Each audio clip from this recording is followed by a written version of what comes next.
Pernah nggak sih kepikiran gimana kalau konten yang kita bikin tiba-tiba dipakai orang lain tanpa izin? Bahkan parahnya, mereka ngaku kalau itu adalah karya mereka.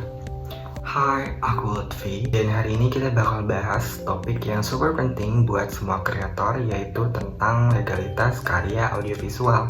Pertama, apa sih hak cipta itu? Menurut Undang-Undang Nomor 28 Tahun 2014, hak cipta adalah hak eksklusif pengguna yang timbul otomatis begitu karya diwujudkan.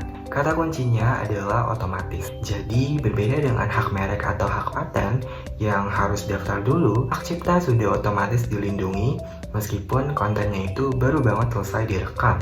Tapi di sini ada catatan penting. Walaupun otomatis dilindungi, pencatatan hak cipta ke Direktorat Jenderal Kekayaan Intelektual tetap disarankan. Kenapa? Karena dengan adanya sertifikat pencatatan di DJKI, kamu jadi punya alat bukti yang kuat kalau misalkan suatu saat ada pihak yang ngeklaim karya atau ide kamu. Terus, jenis karya apa aja sih yang dilindungi? Menurut pasal 40 Undang-Undang Hak Cipta, cakupannya luas banget. Gak cuma film layar lebar aja, tapi juga serial TV, web series, iklan, video yang kita upload ke YouTube, TikTok, Instagram, dokumenter, bahkan vlog pribadi. Pokoknya, asal berupa gambar bergerak, mau itu film animasi, video pendek, itu semua masuk dalam perlindungan hak cipta. Nah, perlindungan hak cipta punya dua pilar utama, yaitu hak moral dan hak ekonomi. Hak moral berkaitan dengan pencipta dan karyanya. Misalnya, nama pencipta harus tetap dicantumkan dan karyanya tidak boleh diubah seenaknya.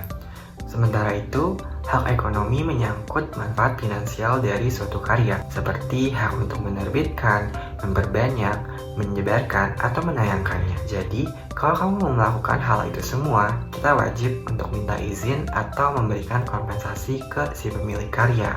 Oke, setelah konsepnya sudah jelas, biar nggak terlalu teoritis, yuk kita lihat contoh kasus nyata yang pernah terjadi. Salah satu contoh kasus nyata pelanggaran hak cipta yang sempat ramai di Indonesia yaitu kasus film Merah Putih One for All. Masalahnya bermula ketika seorang seniman asal Pakistan, Junaid Miran, mengklaim bahwa 6 karakter 3D yang ada di dalam film tersebut sebenarnya adalah hasil karyanya dan dipakai tanpa izin, atribusi, dan kompensasi. Isu ini langsung jadi sorotan publik setelah Miran menuliskan komentarnya di YouTube untuk menempuh jalur hukum.